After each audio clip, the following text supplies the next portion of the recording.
Pinapatigas natin ang digital backbone ng militar ng Pilipinas sa pamamagitan ng pagsasama ng sopistikadong infrastruktura ng cyber defense ng Japan sa ating mga National Command Center.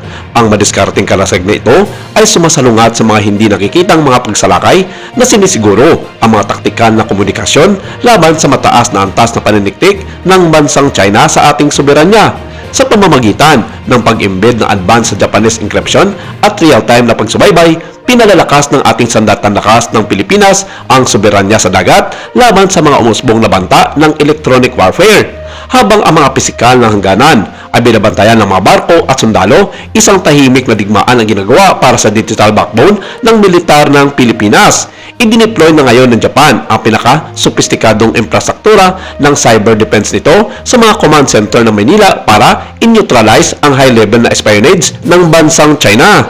Ito ay hindi lamang isang pag-upgrade, ito ay isang estratehikong kalasag laban sa elektronikong digmaan.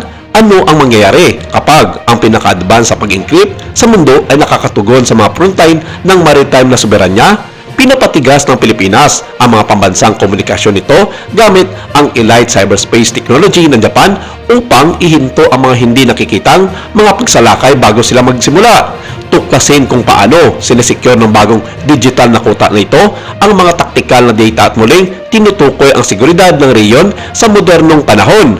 Ang mga hindi nakikitang mga pagbabanta ay nagtatarget sa ating mga network ng militar bawat segundo. Ngunit dumating ang isang bagong panahon ng pagtatanggol sa pamamagitan ng pag-embed ng Japanese real-time technology na pagsubaybay sa mga command system ng Pilipinas. Lumilika ang Armed Forces of the Philippines ng hindi mababasag na pader laban sa mga sopistikadong hacker na ini-sponsor ng bansang China. Tinitiyak na napakalaking technological na advance ito ng ating maritime defense ay nanatiling ligtas laban sa mga umusbong na taktika ng cyber espionage. Kinumpirma ng Japan ang pibibigay ng opisyal na tulong sa seguridad para sa fiscal year 2025 at nakatakdang doblehin ang tulong sa seguridad sa fiscal year 2026 na nagtatarget sa modernisasyon ng sektor ng depensa ng Pilipinas at pagpapahusay sa mga kaya nito sa maritime at aerial monitoring. Nakatuon ang Japan na tulungan ng Pilipinas sa pagpapalakas ng mga kakayahan nito sa artificial intelligence at cyber security na inuuna ang proteksyon ng mga network ng militar at gobyerno laban sa tumitinding global cyber attacks.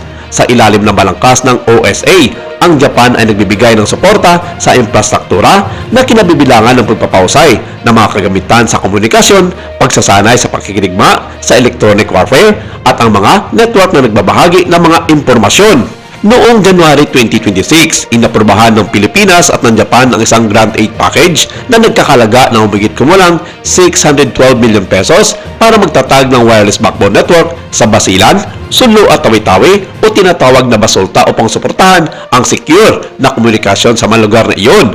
Ang pagtutulungang ito ay pinapalakas ng Reciprocal Access Agreement na nilagdaan noong 2024 na nagpapadali sa mas malapit na pagsasanay sa militar at interoperability sa pagitan ng Japanese Self-Defense Forces at ng Armed Forces of the Philippines.